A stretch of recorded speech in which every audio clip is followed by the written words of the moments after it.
My name is Donna Wiss. I am a U.S. diplomat. Pursue what you're passionate about, and somehow, some way, you can make it work for you. The only obstacle is for you right here. You have to believe that you can do it. You have to believe in yourself. Only really eat it on Fridays, right? True. Oh, you should have it every day of the week. It's so good. True. Building bridges between cultures is very, very challenging. I went to Bashar. I heard gunfire. I heard lots of gunfire. And I said, "What's going on? Are we safe?" And she goes, "Oh yeah, it's just a wedding." So I have to say, in America, we don't shoot guns at weddings. I have to be aware of the things that I say and I do and how they impact other people. Some people just talk about titles, but your answer, you did not look for a title. And so now I have had the great pleasure of visiting 58 countries. My ancestors came from Germany and Switzerland. Time is very exact to my people. Millefeuille. I would kill for millefeuille. So thank you, Algeria. But I made it because I believed in myself and I let other people help me. As somebody who studied politics, I think it's a beautiful answer when you said that we focus on the common things. I always believe in where there's a will, there's a way. People-to-people contact is the most authentic way of understanding a country. Like if you go from a state to another, you would see that the weather changing, like we have all kind of weather, and you could see like the culture is changing. And I think one of the common things between Algeria and the United States also. My family was not wealthy. I did not come from a wealthy family. So please don't think that all U.S. diplomats are from wealth. No, my family is quite poor. At the same time, they go to learn and they come back to Algeria, they start their own projects and they're impacting like society positively, opening job for others, and this is something that we really, really appreciate. So if you think you're perfect, you're not, right? Nice. You always have room for improvement. In the 1930s, there was extreme poverty in the United States and many people died. Many people had to leave their homes and go to places because there were no jobs. I admire your ability. You switch. You just switch. You don't even do it consciously. You don't try to plan out every minute of your life. The United States is a very diverse country. Algeria also is a very diverse country because, Algeria is the biggest country in Africa. If you don't like what you're doing, that's a really, really sad life, right? Always be passionate about whatever you do. One of the reasons I do love America is because we are a nation of many, that I need to interact better with others. I need to listen better. And then I need to build relationships. Houssam's English is perfect. So if you want to listen to somebody who's inspiring, listen to Houssam. Today, we're having the honor of receiving the U.S. regional officer of all the American Culture Center. I could introduce you as, these titles that we try to give, but I would like to give you the chance to actually tell us who you are, not only as a diplomat, but as a human being if possible. And what do you do exactly as, you're invested in cultural diplomacy? Like what is exactly your job and what drive you actually to be a cultural diplomat? So, yeah. Oh, well, thank you. That's my favorite subject is me. Fantastic. So my name is Donna Wiss. I am a U.S. diplomat, and I've been a diplomat for about 6 years. Before that, I worked for our State Department, which is our version of the Ministry of Foreign Affairs in Washington, D.C. But originally, I am from the middle part of the United States, from a state called Iowa. Nice. Now, I have a funny story because I live in Egypt, and you may know Egyptian Arabic is a bit different than what you speak. True. But in Egypt, they say, yes is Iowa. Oh, so yeah. every Egyptian asks me, what is your state? Where are you from? And I say, Iowa. And they say, yes, I'm asking you, which state do you come from? I'm like, Iowa. And they said, yes, I am asking you, which state you come from? And I say, I'm from the state of Iowa. And they say, why is your state called Yes? That's funny. Yeah, that's really funny. But I was inspired to have this career because when I was a very young girl, my father was in the U.S. Air Force. And so he traveled all over the world, and he was a pilot. And he would come and show me pictures of the places he visited. He brought me gifts from the places he went to, and he spent a lot of time in the Pacific and in Southeast Asia.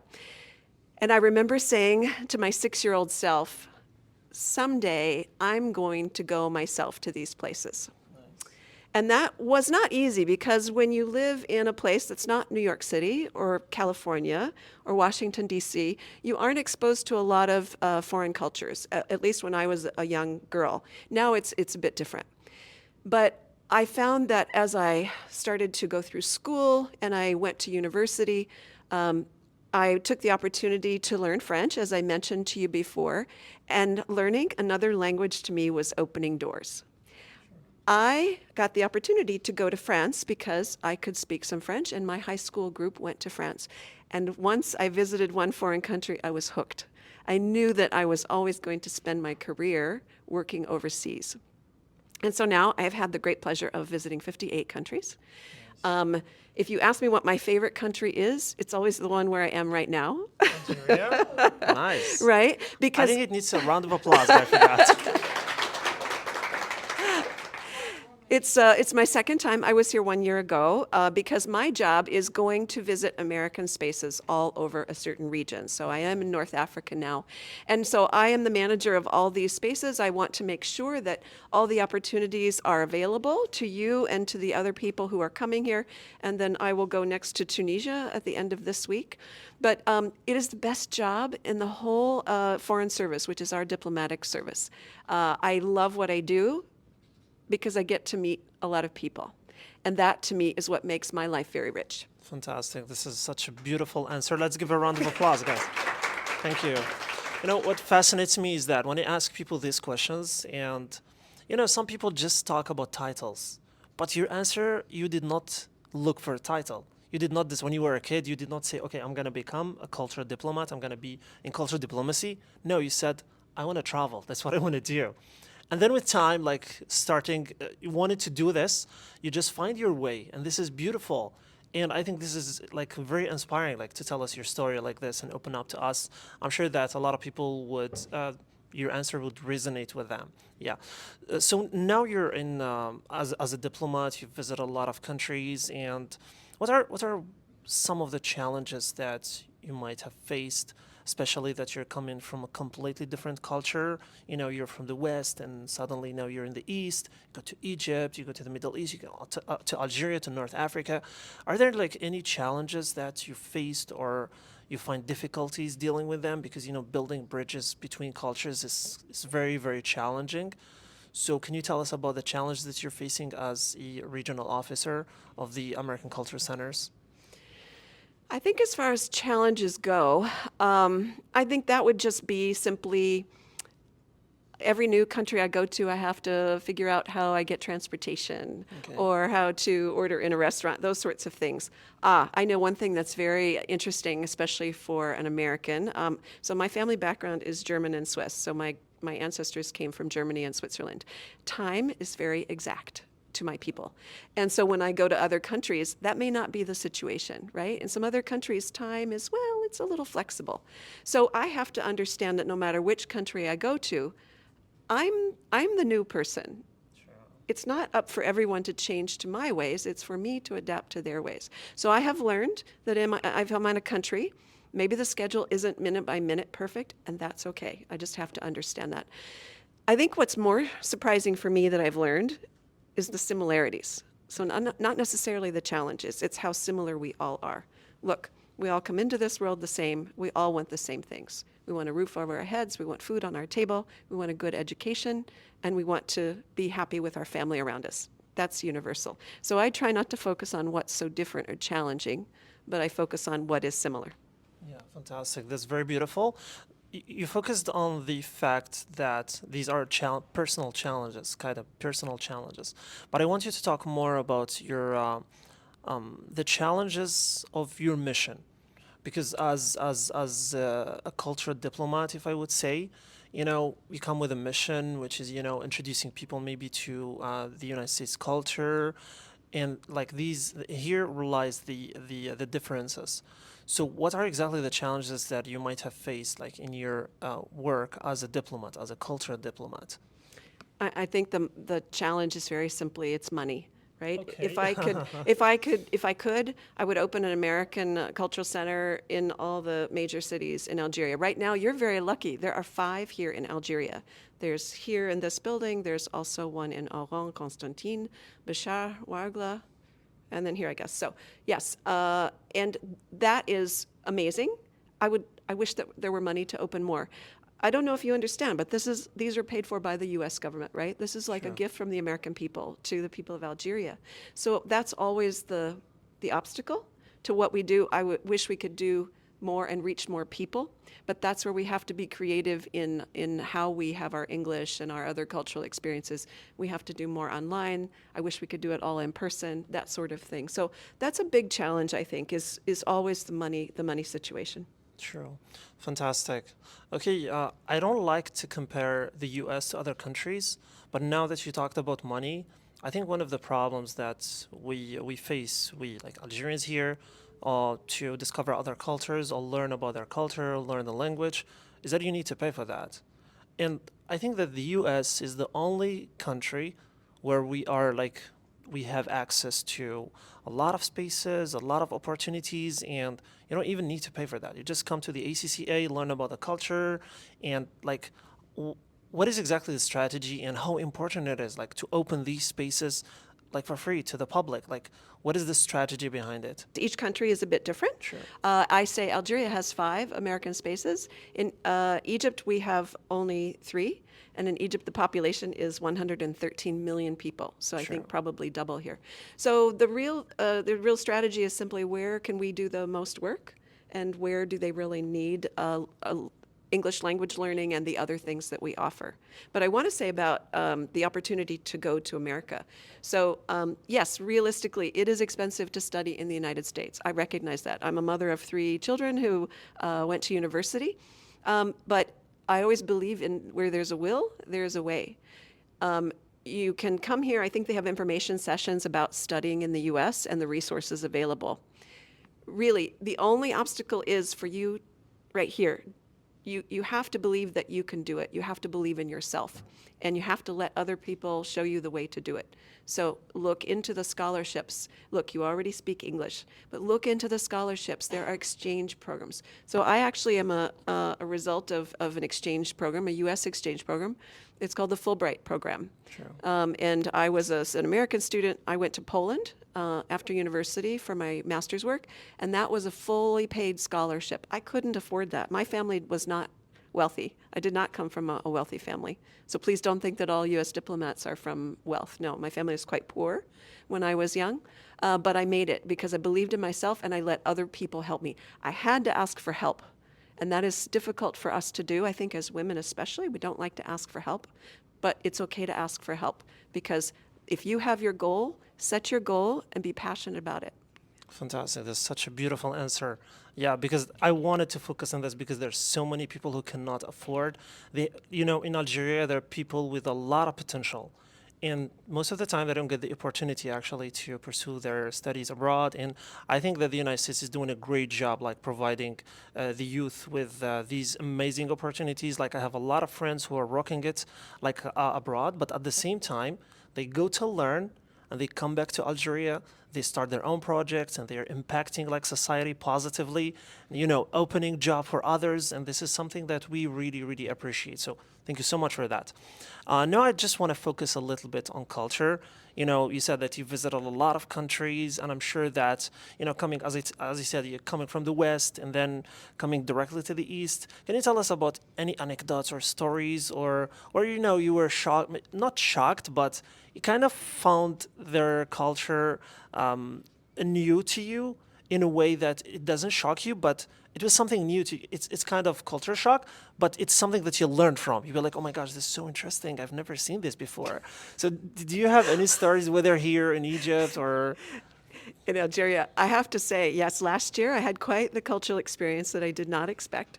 So I went to visit all of our American spaces around the country, and I went to Bachar, which is our newest American space.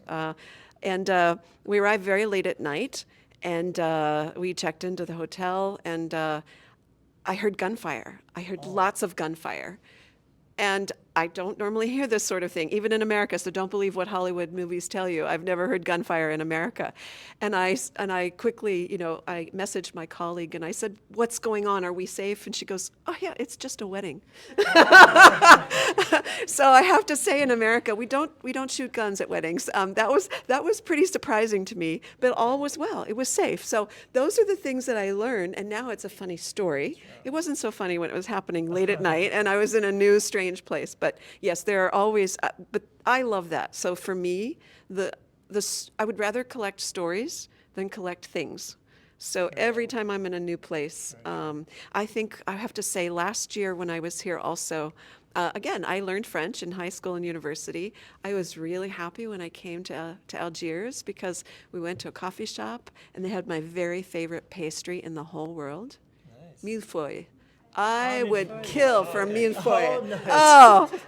So thank you, Algeria. So it was your first time tasting millefeuille? Oh no, I have them. I've had them in France a lot, but no, But I here was in so Algeria, happy I here. love it. Yeah, fantastic. It was my great pleasure. Good Algerian coffee and great millefeuille. Fantastic. Okay, talking about food, did you get a chance to discover any Algerian food or any Algerian tradition cuisine, maybe? Well, yes. I mean, I have to say, a foreigner usually likes couscous a lot. Because we hear about couscous, I make couscous, but I never saw the couscous like here. There's so much stuff in it, right?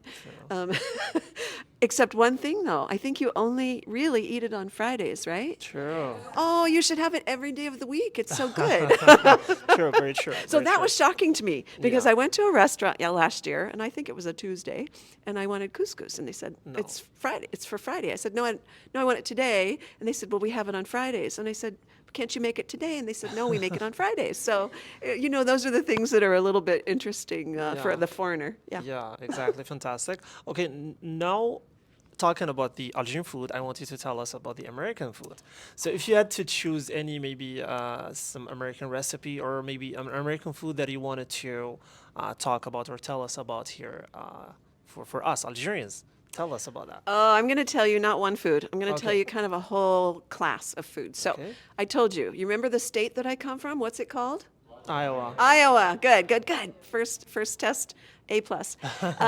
So Iowa, every summer we host what's called a state fair. So Iowa is one state of 50, and we have a big fair or a big festival. And the food there is amazing. They become famous for having 130 different kinds of food on a stick. What? Yeah. It's a novelty. It's something that started because when you're at a festival, you don't have a lot of hands. We like to walk and eat in America.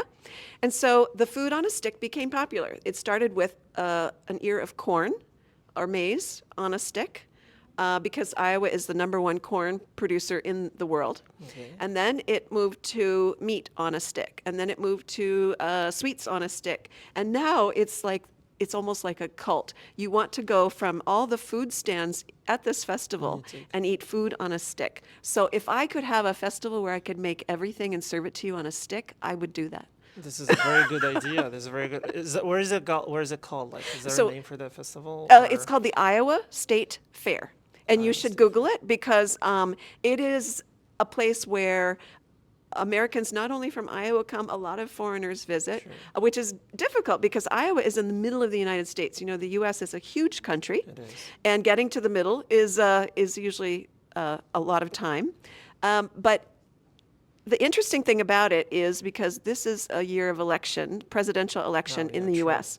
And starting this year in August, it's every August, you will see all of the candidates for the presidential election in America visit the Iowa State Fair because Iowa has one of the first preliminary or initial elections in the country. So it's a place where you get farmers, where you have city dwellers, where you have old people, children, everyone, and then you have all these politicians coming from Washington. And it's really it's almost like it's a very interesting cultural study just in one location. And it usually lasts for 1 week. Oh, for 1 Yeah, week. and there's musical entertainment. There's Nice.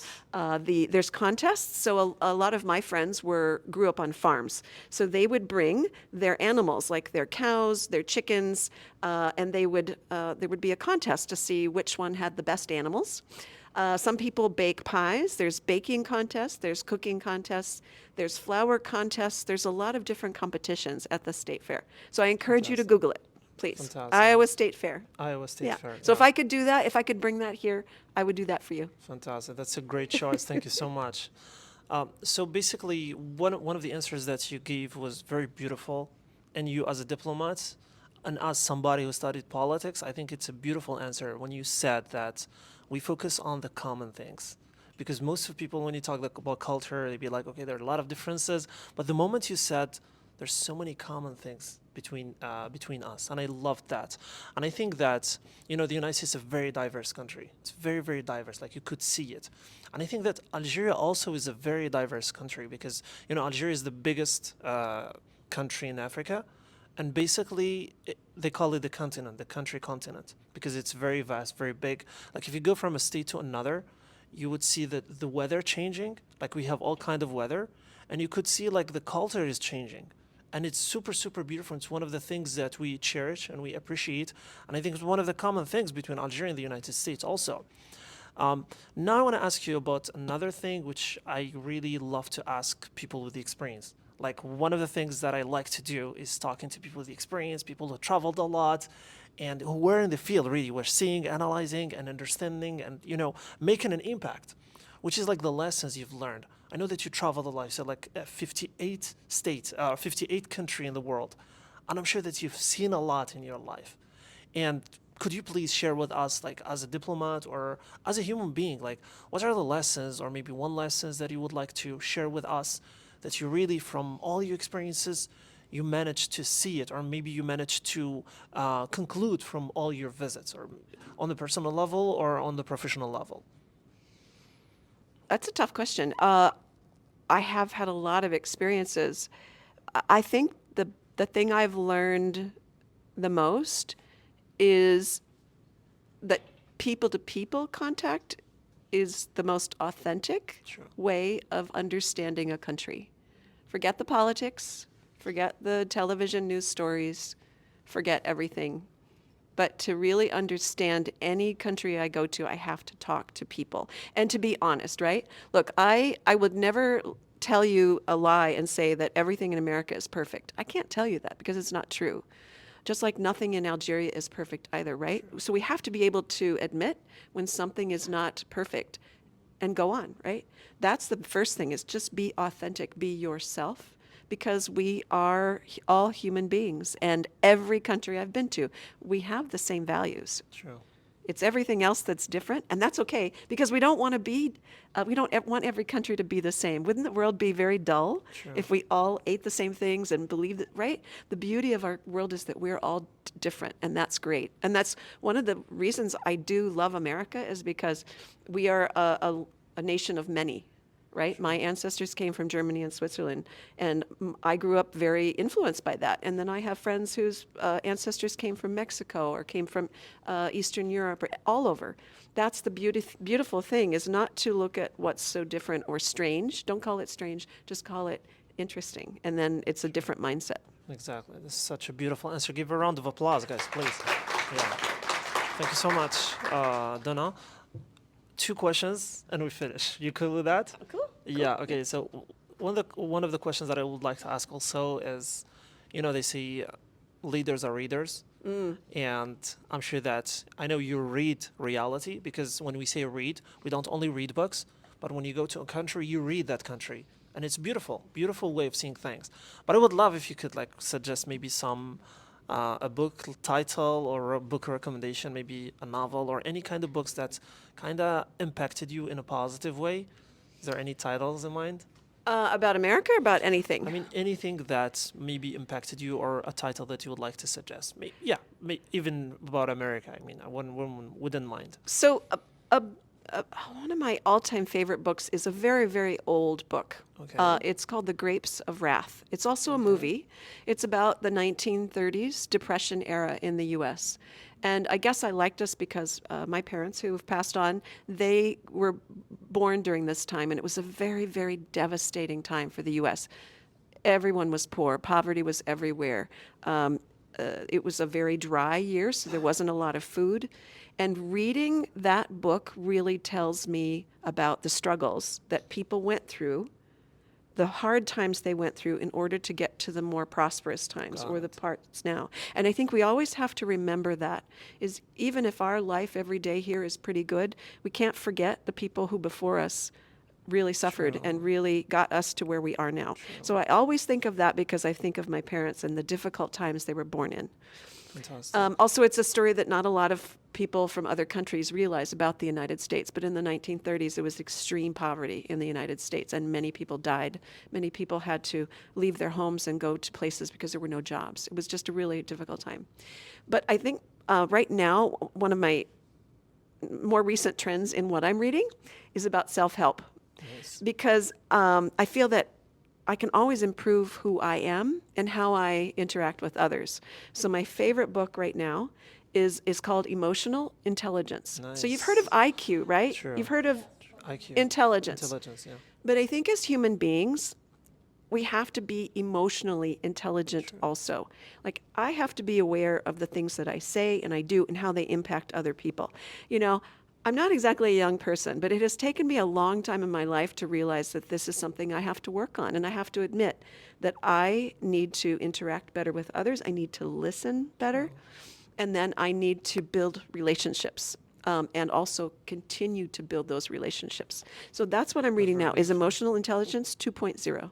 So I highly recommend that book. That's a great title. You didn't Thank expect me so to say much. that, did you? I didn't expect that. But no, I really think that if you think you're perfect, you're not, right? You Nice. always have room for improvement. And that's the only way we are ever going to work together in this world, is admitting our faults and promising to get better. That's a beautiful answer. Also, like saying that we're not perfect after all the years of experiences, and you keep like learning and discovering. That's just an amazing answer. Thank you so much. The second question is, if you had the chance to choose one superpower, what would it be? Oh, boy.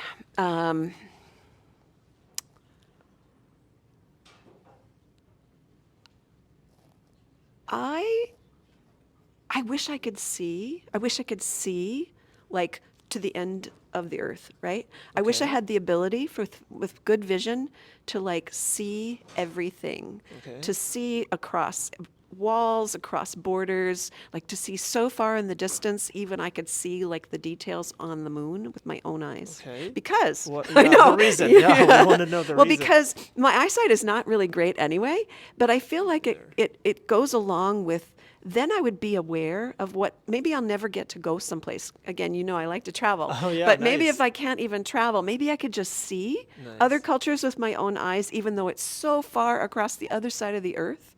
I would love to do that. Fantastic. Yeah, because That's- unless, maybe here's another thing I'd love to teleport myself, if I could, like, teleportation. Nice. Nice. just snap my fingers and go to that place. Go to that place. That'd be great Fantastic. too. That's a beautiful superpower. Let's give her a round of applause, guys, please.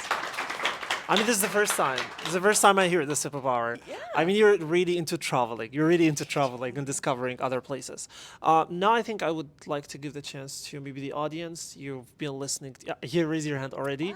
Yeah. Okay. So here's the mic. So since you are traveling a lot and working in different countries, how does it affect your personality, your lifestyle, your routine, and maybe your, let's say, your habits?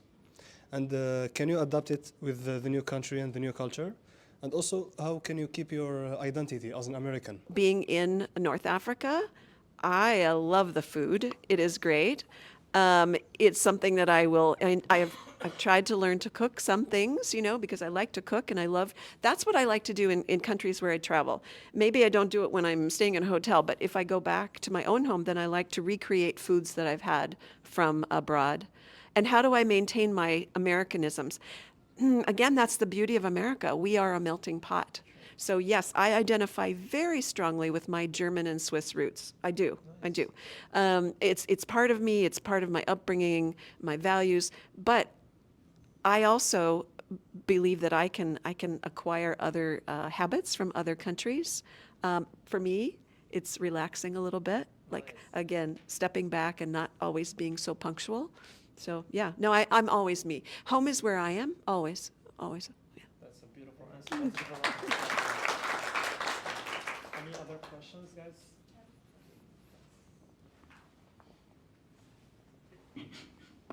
Hi, I hope you are doing well. I am, thank you. Introduce yourself. My name is Nasreen.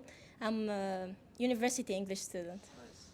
So, when you first came here to Algeria, what is the first thing you noticed about Algerians, or your favorite things about Algerians? Oh, well, you speak a lovely mixture of Arabic and French. And I don't speak Arabic, but I do speak enough French. So I feel like I can understand a lot that goes on. And that is very, it makes me feel confident, because I will tell you, in Egypt, I don't understand anything. And, you know, I tried to learn Egyptian Arabic when I arrived, but my job is very busy. So it was difficult to attend the classes. But no, I love it here in Algeria, because you have this. Can I say I admire your ability? You switch. You just switch. You don't even do it consciously. You've been born into many languages. Your Derja, your French, and I love that. I am so envious of that, actually, because you do it. It's a gift that you've been given, and I do believe that learning a language as a baby is a gift that you can give to someone. My children, they speak German. I spoke German to my children, so I like to believe that's the gift I've left to the next generation. But no, that's immediately what I noticed when I came to Algeria, is you all are just constantly switching back and forth, and you don't even do it consciously. Yeah. That's a Yeah. great observation, guys. Yeah. Let's give a round of applause. You want to ask a question? Yeah, I want to ask a question. So my name is Younes, a Pathos alumni, and my question is about the Algerian culture. Like, we're all interested in the American culture, and you guys have been doing a fantastic job about sharing the American culture, and we're all learning about it. But on the other hand, I want to ask about the Algerian and maybe even the Arab culture or the African culture in America, in the United States. Do or are Americans interested about this culture? Do they know a lot about it? Or what do you think are the ways that we can spread this kind of culture, like Algerian culture or African culture in the United States? Maybe the language, the Arabic language, or even some other languages in Africa. Well, I think in America, I don't know where the largest population of Algerian Americans is. I know that generally the largest Arab American population is in the state of Michigan. Right. So I would assume a lot of Algerians are there as well. But even outside of Michigan or those places, I'm sure there are festivals. You can go almost to any major city in America, and in the summertime when we have good weather, you'll find the Italian American Festival, you'll find the Egyptian American Festival. So you have a lot of those, and Americans love those, right? Again, we're people who are from so many different backgrounds. We love learning about the foods, the culture of the dancing. You know, that's always a dancing thing. I remember I was at an Armenian American festival one time, and it's always really interesting to see everyone's native culture from the old country where their ancestors are. So that's the best way, is really doing that. But I think what I heard Houssam say earlier, look, do you have Instagram here okay, how popular is Instagram? How popular is TikTok, right? Like, put your stories on there. But my recommendation is subtitle in English, because English is the universal language. What better way to spread the Algerian culture than to post videos of, your traditions, things that you're doing with your friends, right? They're not so different than other places in the world, but it's also a way, it's a window to look at Algeria. And I think by subtitle in English, you've got it. Yeah. Yeah. Thank you so much. Yeah. You're welcome. No, don't pass through the camera. Just go for the other. So, thanks for your great speech. Really appreciate it. Is there any advice or pieces of advice you would give to the youth? Any recommendations?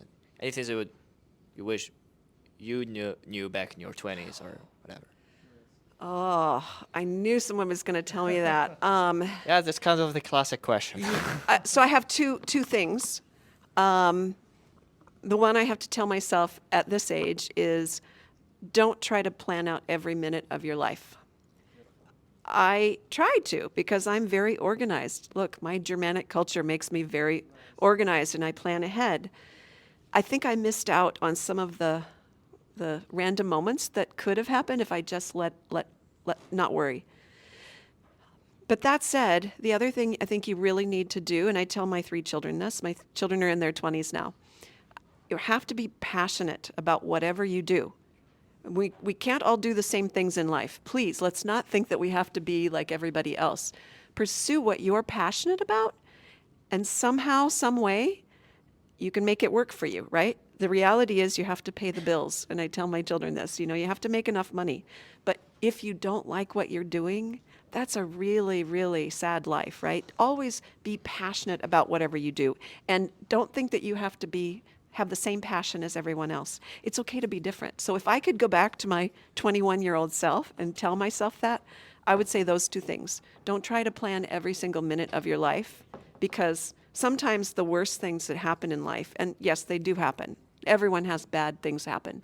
Sometimes they're the best way to make you wake up and maybe do something different. Guys, it needs a round of applause. I think we're already finished, so I'm sure that you have other plans for today. So I don't know, my colleagues here, they've done such a good job organizing my time here, but I have to tell you, this is now my favorite memory, and I love the fact that you are all here, and thank you for listening to me. I hope you don't think I'm like your mother, like I'm telling you what to do, but I am so encouraged by seeing you and hearing that you're taking that time to invest in yourself, because that's what you're doing here. You're investing in yourself by learning English. So thank you all so much for listening to me. Yeah. And really, I hope, inshallah, next year I'll come back, and then you can wow me with your English even more. That would be Okay? Great. Thank you so much. Let's give a round of applause, guys. I know it just concluded, but I really loved the answer that you gave, and I needed to have a follow-up, because this is one of the things that they really love, which is there's so many people with experience. When I talk to them, they tell me, Houssam, a lot of plans or a lot of dreams just die in organization. Like when you're planning, if you over plan, sometimes you just don't take action, which is a problem. Of course, you need to have an idea, where you're going, your vision. Of course, a plan, a simple plan, then you start like embodying this in real life. And the moment you start doing this, you will notice that you cannot know all the details.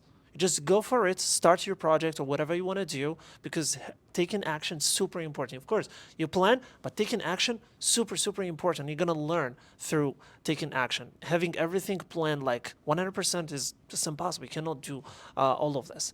The other thing also is that we're so happy that I think Algeria has the most cultural centers in North Africa. You win the prize because you have 5, and as I said, Egypt only has 3, Tunisia has 2, and Morocco has 2. So yay, Algeria. Yeah, fantastic. And I think there's a new culture center also under construction. I think Clubhouse, right, which is in collaboration with the American Institute. If you would like to tell us more about it, I'm going to learn more about it. I would have to put my colleague Rob on the spot for telling us more about the America Club. I believe I'm going there later this afternoon. So. Oh, fantastic! Because we are all active there also with Ariella Knight and with the American Institute, and it's just an amazing job they're doing there.